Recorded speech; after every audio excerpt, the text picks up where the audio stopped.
Hey everybody, welcome back to the Dungeon Dive. Daniel here. All right, let's try something today. I wanted to try building on camera live very quickly a small ruins type environment that we might possibly explore in our game.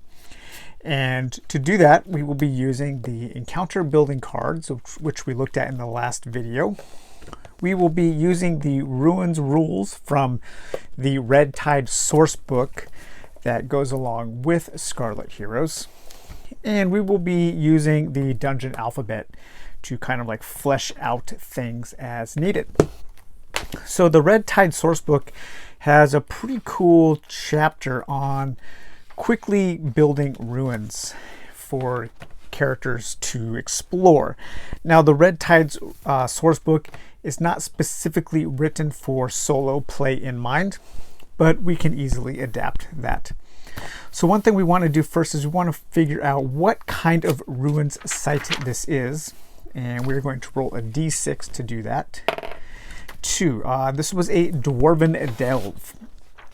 So this has something to do with dwarves. So I'm just going to write a dwarven delve.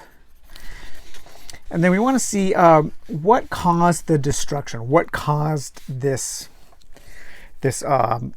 location to become ruinous, and that is going to be a d8. 1. There was an invasion or infighting. Okay, so that's another little kind of like story tag we can keep in mind. Invasion or infighting.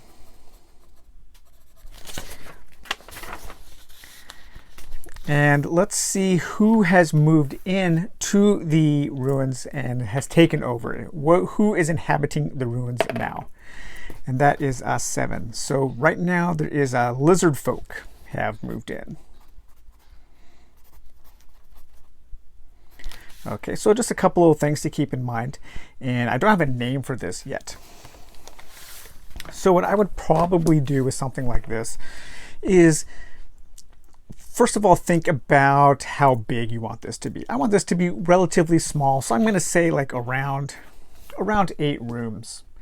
And this is the grid chart that Red Tide does provide to create the ruins using its kind of rules, its setup.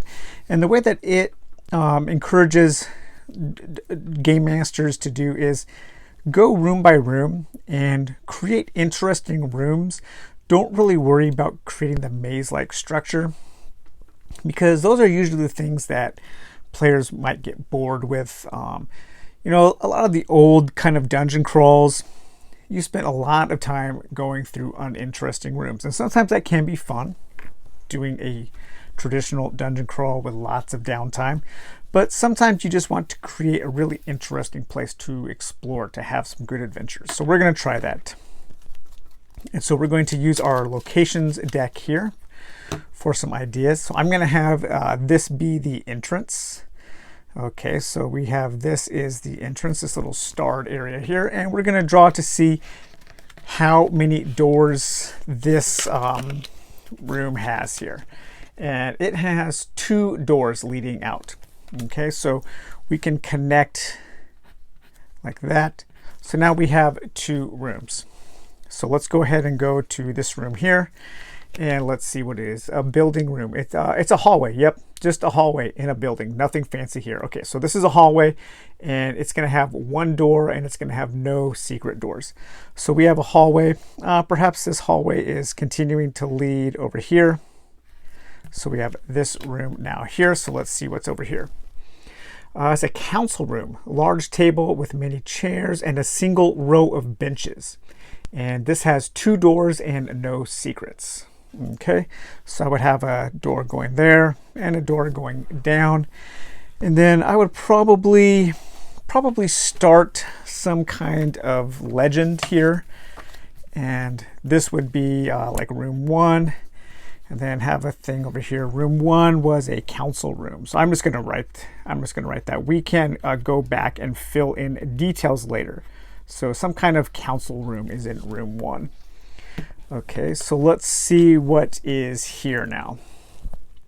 some kind of bedroom. So some kind of since this is like a ruins, we could say this was some kind of a barracks. And there are 2 doors here, but there's only room for 1 door, no secrets. So we will have something going down like that. Now we have room 2. Room 2 was the barracks. Okay, let's explore those 2. So we'll do this one next.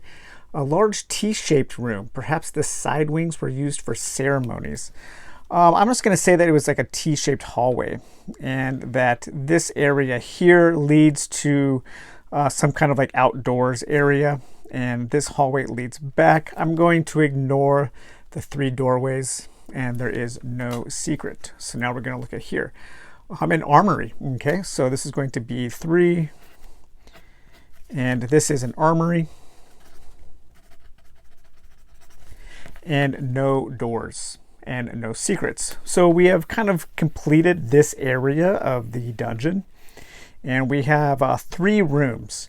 So we need 5 more rooms to get our total of around 8 or so. So let's go back over here and explore. Why is this called a sitting room? Because nothing but chairs fill the room. Okay, so kind of a weird room here, but we've got 4, and that's going to be a sitting room. Perhaps some kind of like resting room or something, a sauna or something like that, we could say. And there are going to be 3 doors and no secrets. So we'll go 1, 2, because we don't have room for another door. That's fine. Let's explore here. Chains hang regularly around this room. Perhaps it was a meat locker at one time. 1 door and no secrets.